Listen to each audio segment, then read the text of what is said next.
I have a book, Hiking with Nietzsche by John Keg, and I'm just going to take little parts of it out and see if you guys like it. Um, don't really care if anyone watches this, really. I just kind of want to have a conversation. Uh, Interestingly, Nietzsche talks about Kant, and in The Antichrist, he writes, "This nihilist Kant, with his Christian dogmatic entrails, considered pleasure an objection.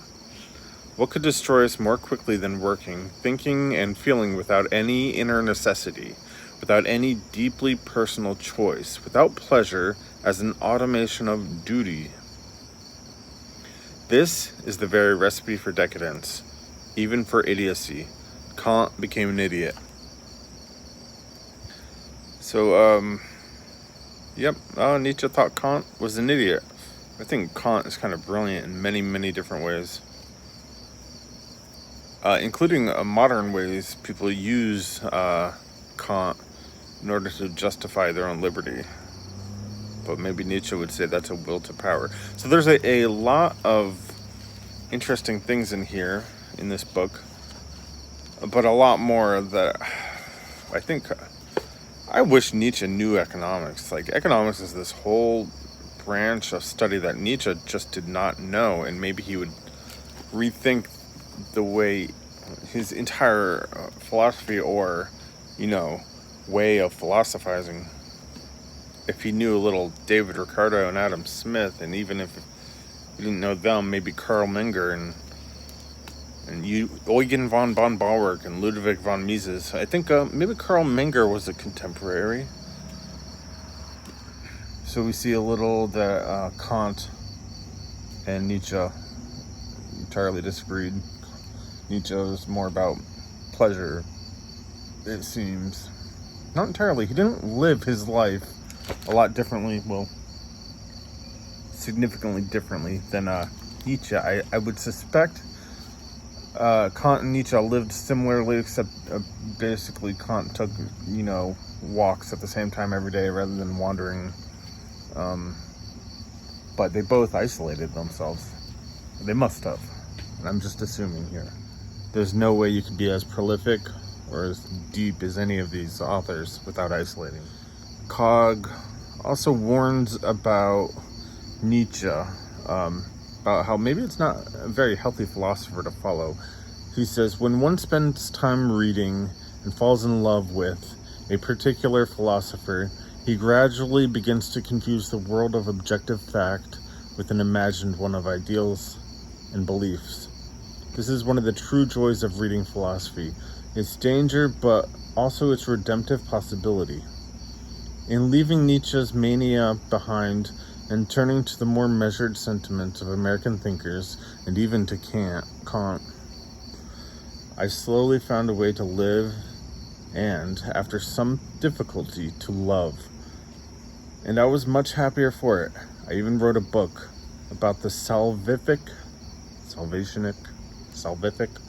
effects of American philosophy, about how the love of wisdom could bring two people together, but on quiet nights, after a day of teaching Nietzsche, the high peaks once again began to beckon. I think Cog is being a little metaphorical here when he says the high peaks begin to beckon. I guess in light of like Buddhism, Buddha's teaching. I don't know what I'm talking about, but if you have high peaks, of course you're going to have low lows. You can't have pleasure without pain. So Nietzsche is that person who declares it's okay to be pleasurable. Another interesting thing I got from this book is, the similarities of Ayn Rand's work, who must have read Nietzsche, to what is said right here. His Zarathustra explains that the greatest obstacle to becoming the Übermenschlichen is what he terms the last man. A figure that represents the lifeless efficiency of the modern day. The Overman is the ideal of the future, of what human beings could eventually aspire to, but the last man stands in the way, and on that muggy evening in August, I was almost positive that he'd built and now occupied the lowlands of Low International Airport. I mean, I guess, Cog is being a little judgmental of the people around him. He does that occasionally in this book.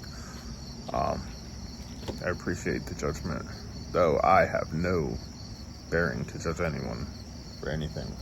The Last Man is interesting in Ayn Rand's book, Atlas Shrugged. There's Galt's Gulch, and that's where the productive of society goes.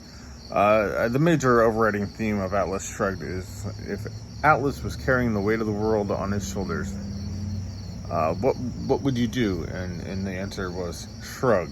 So you would shrug. And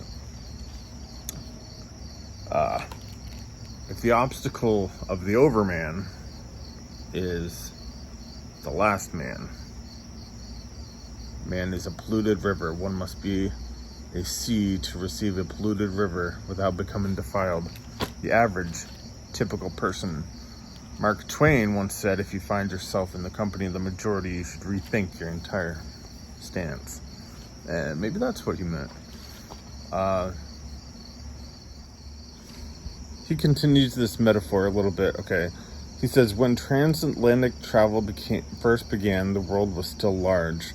Travelers who dared to traverse it were as likely to contract a disease and die as to arrive safely at a desired destination.